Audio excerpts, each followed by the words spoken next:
Siapa tak kenal si Pitung, pendekar Betawi penentang penjajah Belanda di akhir abad ke-18.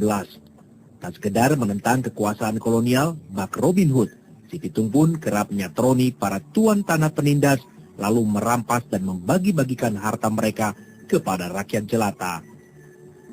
Karena berbagai aksi membela rakyat kecil, si Pitung menjadi legenda dan dikagumi masyarakat Betawi. Kini, hampir 2 abad sepeninggalan si Pitung, ternyata masih ada pula pengagumnya. Endeh, lelaki 44 tahun asal Cengkareng, Jakarta Barat misalnya. Endeh kemudian bahkan mengubah penampilannya. Baju dan celana pangsi, peci, golok, serta cincin akik dan gelang akar bahar selalu dikenakannya.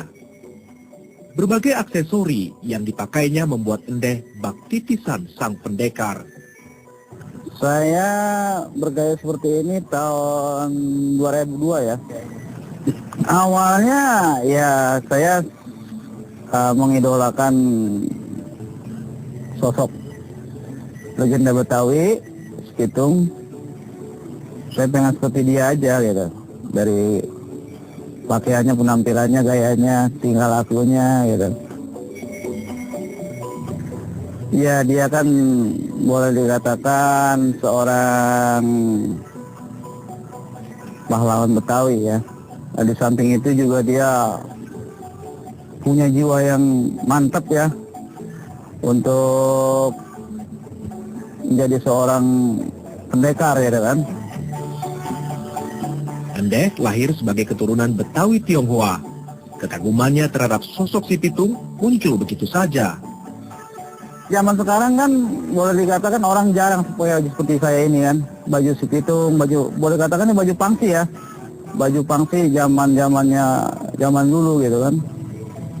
Ya sekarang ini nggak ada gitu. Mengapa saya enggak gitu, saya coba gitu kan.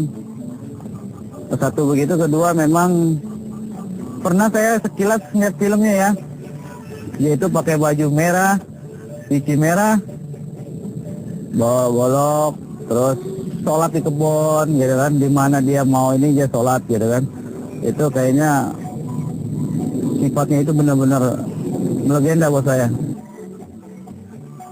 Iya, setiap hari dipakai baju Pitung, bahkan nganterin anaknya juga ke sekolah pakai baju Pitung. Kadang-kadang saya kok jangan pakai baju Pitung apa ya, malu kan. Kata anak biarin mah, ini bagus begitu kata anaknya. Kalau konangan pakai selalu baju Pitung dipakai, kemana-mana dipakai. Bahkan dia pesta pun pakai, atau waktu anaknya kawin, pakai baju Pitung juga. Saya punya 11 setel baju pangsi ya. Itu dari merah, hitam, biru, putih, merah tua, merah hati, itu saya punya. Jadi keseharian saya seperti inilah, saya pakai baju ini. Kostum dan aksesoris ala si Pitung membuat atribut sehari-hari Endeh. Walau terasa aneh bagi warga sekitar, Endeh tetap percaya diri. Istilahnya nggak panas, nggak gerah. Jadi untuk kebiasaan kali ya. Kadang-kadang rapat ke kelurahan ya, karena saya juga seorang RT. Kadang-kadang kalau rapat kelurahan saya pakai baju ini. Istri saya tuh kadang-kadang dia nggak senang pakai baju begini, kondangan kemana-mana gitu. Sempat berantem saya bertengkar gitu kan. Dia nggak mau ikut katanya, lu pakai baju begitu loh, memaluin gua gitu kan. Saya enggak. Kadang-kadang saudara saya pesta dibawain batik nih. Batik masih ambil, tapi pakai baju ini. Penampilan Endeh yang eksentrik ala si Pitung kerap dikeluhkan Junaria, sang istri. Saya sih kayaknya keberatan gitu, suka malu sendiri kalau kemana-mana gitu. Kalau pergi sama suami saya gitu, bilang jangan pakai baju Pitung, saya malu. Gitu, kata suami saya biarin kata gitu. Kalau memangnya kamu malu ya udah nggak usah bareng sama saya, dia bilang begitu. Terus akhirnya gimana? Akhirnya tetap bareng juga? Enggak, masing-masing. Dia duluan, saya belakangan. Si Pitung adalah pendekar silat Betawi. Endeh pun cukup lihai bermain silat. Dengan kelihayannya, Endeh merasa semakin mirip dengan sang idola. Kalau silat, saya belajar sama kakek saya. Ya sedikit banyaknya saya bisa lah, namanya orang Betawi gitu kan. Sedikit banyaknya saya bisa silat, tapi saya nggak pernah menonjolkan diri kalau ini saya hebat gitu kan. Saya biasa-biasa aja. Bahkan banyak orang minta ajarin sama saya gitu kan, tapi kayaknya saya belum siap.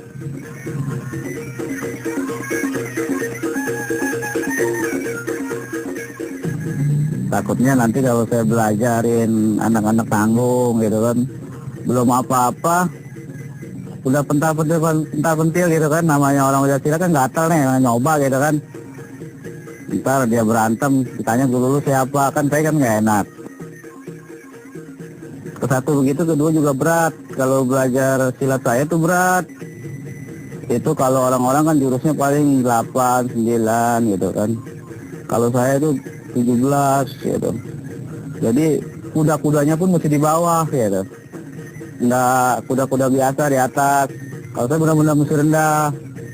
Gitu. Kebanyakan orang kayaknya yang udah-udah sih belajar setengah-setengah gitu, nggak sampai tamat. Soalnya namatinnya aja tuh mandi 7 sumur kalau saya. Ilmu silat yang dikuasai Endeh juga sangat menunjang pekerjaannya sebagai petugas keamanan. Ada rumah kosong ya. Rumah belum tempatin. Kosong lah rumah itu. Waktu itu jendelanya terbuka kebenaran. Saya masuk ke dalam. Begitu saya lihat telapakan orang nih. Kan banyak abu ya. Wah, ini berarti dalam ada orang nih. Cuman saya udah siap. Pas begitu saya naik dalam, saya ditusuk pakai obeng. Berhubung saya refleks, ya kan, ketangkep tangannya saya setimpa cepet, gitu kan. Itu maling kloset waktu itu. Waktu kantor pemasaran dihancurin sama orang juga kan, saya kebenaran ada di motor di depan. Itu saya mungkin kalau nggak punya ilmu ya, sedikit banyak yang saya punya gitu. Tuh saya udah berdal kena celurit nih. Udah beset tuh saya kena celurit. Cuman saya ya sedikit bisa menghindar gitu kan, melangkah. Akhirnya motor saya hancur, kacak sama celurit. Pernah kejadian seperti itu. Soalnya saya waktu jadi keamanan malam tuh benar-benar dah, cobaan benar-benar buat saya. Ribut mulu. Makanya saya keluar kan begitu.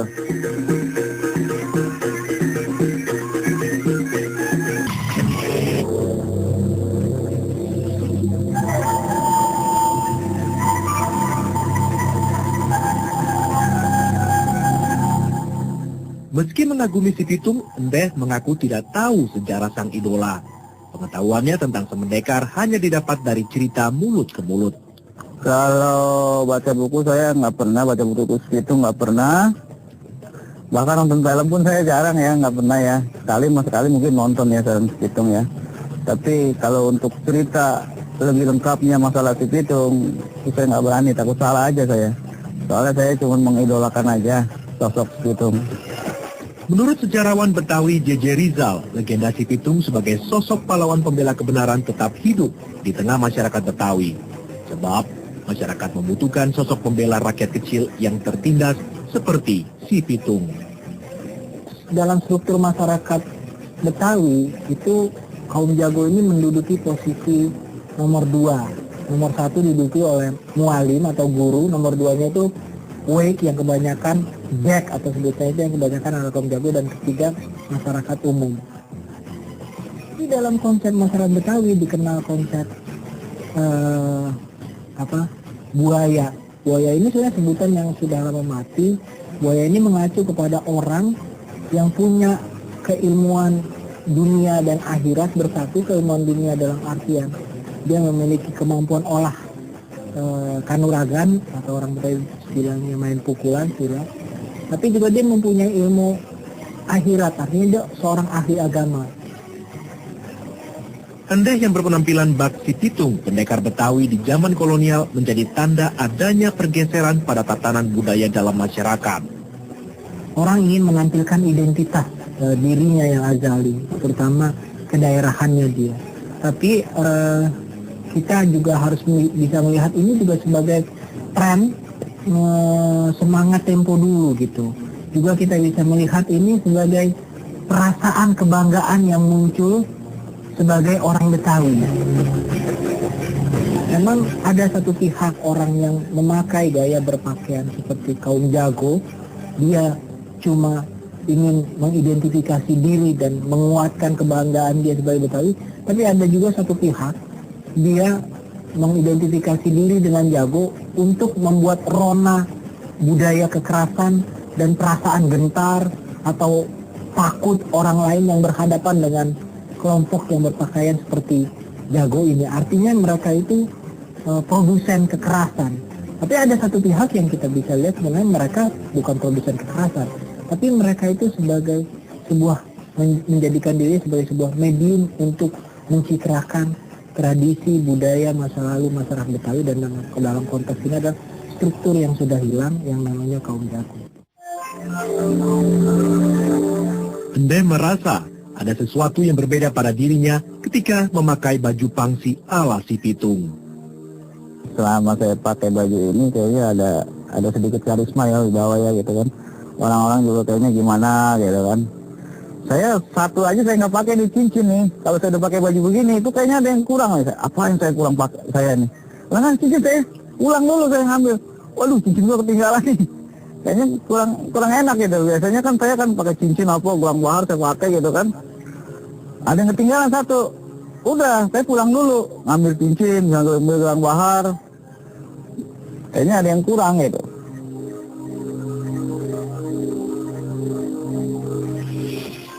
Untuk menilai bahwa seseorang yang mengidentifikasi dengan kata atau pencitraan sebagai seorang jago itu dia positif atau negatif, menurut saya mistarnya bisa diukur pada apakah dia melakukan tindakan-tindakan kriminal atau tindakan-tindakan yang mengganggu ketertiban dan mengganggu hak orang lain. Saya pikir kita sudah bisa menempatkan itu sebagai jagoan atau jago yang bercitra buruk atau mereka yang dianggap hitam gitu.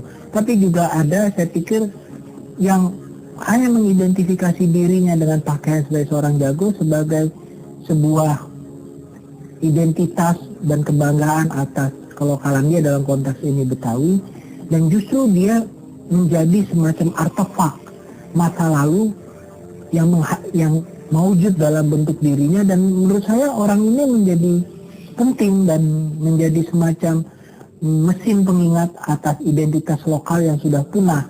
Dan menurut saya orang ini seperti museum berjalan sebenarnya, museum dari masa lalu yang bisa pergi kemana-mana. Menurut saya orang seperti ini punya posisi yang unik di tengah masyarakat, walaupun dipandang dengan nyinyir, tapi menurut saya dia menjadi semacam artefak sejarah yang hidup.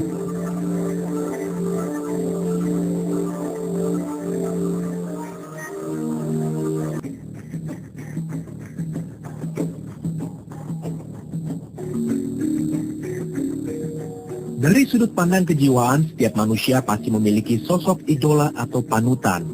Hasrat untuk berpenampilan mirip sang idola adalah wajar, selama tidak bertentangan dengan norma-norma di tengah masyarakat. Sebetulnya obsesi itu diawali dengan perasaan kagum. Kagum terhadap sesuatu yang mungkin tidak dimiliki oleh orang ini. Itu misalnya, let's say, si Pitung. Ya, tokoh ini kan adalah tokoh Betawi, rakyat kecil, pembela kebenaran. Dia membela rakyat kecil. Nah, kalau si A, si individu ini, dia adalah rakyat kecil, tapi dia merasa dia tidak punya keberanian seperti si Pitung, lalu dia melihat si Pitung sebagai tokoh yang ideal untuk dirinya dia. Nah, lalu pelan-pelan dia akan melihat si Pitung ini sebagai tokoh panutan. Dimulai dari tokoh panutan kagum. Jadi ketika dia kagum, terobsesi terhadap tokoh itu, tentu pikirannya akan berputar-putar hanya di sekitar tokoh tersebut. Lalu dia berputar bagaimana dia bisa menjadi tokoh ini. Jadi kekaguman yang luar biasa, obsesi itu, lalu pelan-pelan masuk ke dalam alam bawah sadarnya dia, terinternalisasi masuk ke dalam dirinya dia. Dan mimpi sebetulnya adalah jalan yang paling hebat menuju ke alam tidak sadar. Jadi ketika dia masuk ke dalam alam bawah sadarnya dia itu, dia bermimpi bahwa dia seolah-olah didatangi oleh tokoh ini, karena dia begitu ingin juga mungkin bertemu dengan tokoh ini.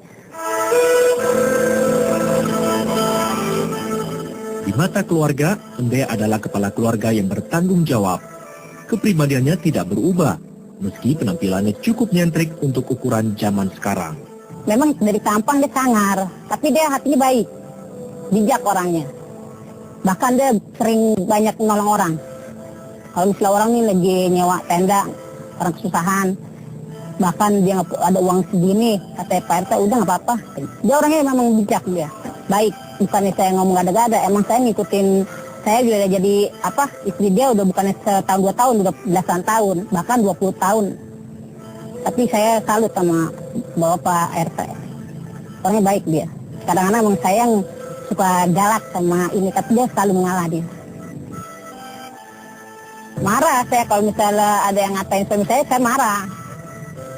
Pernah ada orang jalan anak muda. Itu RT 1 pede banget katanya pakai baju pitung gitu. Jangan suka ngomong begitu sembarangan, tuh kalau udah tempelin Pak RT nggak bisa nengok, saya bilang gitu. Harus jaga mulutnya, gitu. Belum tahu tangan Pak RT kalau udah nampar orang. Itu diam aja tuh anak. Bilang lah kayak gini, kayak gitu. Ya lu sejagoan banget sih pakai baju pitung kayak gini.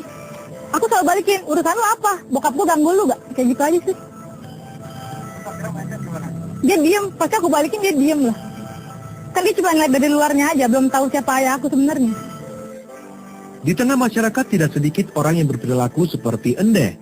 Namun, tak semua perilaku eksentrik bisa digolongkan sebagai sebuah penyimpangan. Terapi hanya dibutuhkan jika perbuatan mereka mulai mengganggu kenyamanan orang lain. Sebetulnya dalam psikoterapi, bantuan akan efektif diberikan kalau dia memang merasa dia butuh bantuan. Artinya dia memang butuh berubah. Tapi kalau orang lain di sekitar dia yang merasa dia perlu berubah, nah itu agak sulit. Nah ketika dirinya merasa bahwa dia tidak nyaman dengan tokoh tersebut, dirinya bukan tokoh tersebut, dia mencari dan dia ingin mencari bantuan, maka sebaiknya dia memang mencari bantuan, bisa ke psikolog atau bekerja sama juga dengan psikiater, mungkin kalau diperlukan obat-obatan untuk gejala tersebut. Karena masing-masing dari kita tuh sebetulnya punya kekaguman terhadap tokoh tertentu, cuman tingkatnya beda-beda. Seperti kita lihat kalau misalnya ada anak-anak remaja menonton satu grup musik tertentu, itu sampai dia beratribut seperti grup musik tersebut, tapi dia kagum, tapi dia tahu dirinya bukan grup musik itu masih oke gitu. Tapi ketika dia sudah merasa dirinya adalah orang tersebut, nah itu yang mesti hati-hati.